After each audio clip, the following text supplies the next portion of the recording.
পোস্ত হচ্ছে আমাদের বাঙালির একটা ইমোশান। পোস্ত বলতে কিন্তু আমরা সবাই মানে একেবারেই পাগল। পোস্ত হলে আর কিছু লাগে না, সে পোস্ত বাটা হোক, পোস্ত মানে পোস্ত দিয়ে পটল হোক বা পোস্ত দিয়ে যে কোনো কিছু। তো আজকে আমি তোমাদের সাথে শেয়ার করব ডিম পোস্ত রেসিপি। আশা করি আমার অন্যান্য রেসিপিগুলোর মতো এই রেসিপিটাও তোমাদের ভালো লাগবে।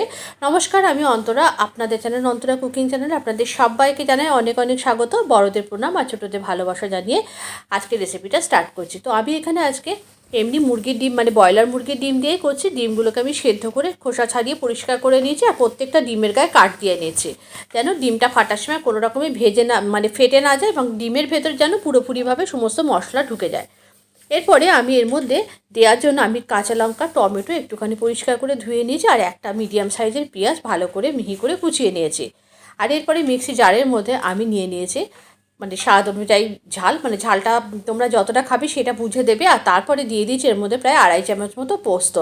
পোস্তর তো অনেক দাম, অনেক সময় পোস্ত দিয়ে সব কিছু করতে পারি না, কিন্তু পোস্তর মধ্যে হয়তো আমরা তিল মিশিয়ে মানে পোস্ত সাবস্টিটিউট হিসাবে হয়তো কাজ করি, কিন্তু আজকে একেবারে ডিম পোস্ত তো পোস্ত দিয়েই বানাবো। সব কিছুতে তো আর অন্য কিছু পাইল দিলে হয় না, তাই না? তো যাই হোক, এরপরে আমি পোস্তর মধ্যে একটা টমেটো আর মানে একটু কাঁচা লঙ্কা দিয়ে আমি ভালো করে একদম মিহি পেস্ট করে নিয়েছি। আর এদিকে পেঁয়াজটাও কুচিয়ে নেওয়া হয়ে গেছে। এরপরে কড়াইতে দিয়ে দিয়েছি সর্ষের তেল। রান্নাটা অবশ্যই সর্ষের তেলে করব। তেলটা ভালো করে গরম হলে এর মধ্যে দিয়ে দিয়েছি অল্প একটু নুন, একটু হলুদ আর একটু কাশ্মীরি রেড চিলি পাউডার। দেওয়ার পর ডিমটা দিয়ে দিয়েছি। এতে হবে কি, ডিমটার মধ্যে খুব সুন্দর একটা কালার চলে আসবে, বেশ লাল লাল হয় যে ডিমগুলো, ঠিক এই কারণের জন্যই হয়। কাশ্মীরি রেড চিলি পাউডারটা দিয়ে সাথে সাথে ডিমটা দিয়ে দিতে হয়। একটু নাড়াচাড়া করে এপিট ওপিট করে খুব বেশি মানে কড়াভাবে ভাজবো না, ভেজে নিয়ে তারপরে ডিমটা তুলে নিয়ে ওই তেলের মধ্যে দিয়ে দিয়েছি কুচানো পেঁয়াজটা। পেঁয়াজটা বেশ একটুখানি ভাজা হয়ে গেলে দেখুন বেশ ভালো ভালো করে ভাজা হয়েছে আর কি সুন্দর কালারটা প্রথম থেকেই এসছে। আর তারপর এর মধ্যে দিয়ে দিয়েছি যে পোস্তটা বেটে রেখেছিলাম সেটা পুরো ভালো করে মিক্সি জারটা থেকে নিয়ে ভালো করে সমস্ত পোস্তটা নিয়ে দিয়ে দিয়েছি। দিয়ে ভালো করে পোস্তটাকে কষিয়ে নিয়েছি। এরপরে দিয়ে দিয়েছি স্বাদ অনুযায়ী নুন আর তারপরে দিয়েছি হলুদ। আর কাশ্মীরি রেড চিলি পাউডার দেওয়ার দরকার নেই, প্রথমে দিয়ে দিয়েছি, তাতেই যা কালার হওয়ার হয়ে যাবে।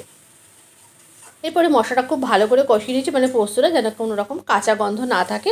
আর তারপরে দিয়ে দিয়েছি মিক্সি জার ধোয়া জলটা। যখন পোস্ত আমরা কাঁচা খাই সেটা একটা আলাদা, আর যখন রান্না করব তখন কিন্তু সেটা কিন্তু ভালো করে কষাতে হয়, তা না তো রান্নার না স্বাদ হয় না। তারপরে যখন ভালো মতো ফুটে গেছে তখন এর মধ্যে ডিমটা দিয়ে দিয়েছি আর দিয়ে দিয়েছি টেস্ট ব্যালেন্সের জন্য অল্প একটু চিনি আর তারপরে দুটো চেরা কাঁচা লঙ্কা। আর কিছুই না, এরপরে একটুখানি মাখো মাখো করে নামিয়ে নেবো। খুব বেশি ঘন করব না, কারণ মানে শুকাবো না, কারণ না পোস্ত একটু বসে যায়। এরপরে একদম গরম গরম সার্ভ করে দিয়েছি। গরম ভাত ছাড়া আর কোনো কিছু দ্বিতীয় কোনো জিনিস নেই যে যেটা দিয়ে এটা ভালো লাগবে। সত্যি কথা বলতে কি, গরম ভাত যেহেতু বাঙালির, ভাতের সাথেই এটা একমাত্র ভালো হবে। কেমন হয়েছে রেসিপিটা অবশ্যই জানিও, আর অবশ্যই নিত্য নতুন রান্না আপডেট পেতে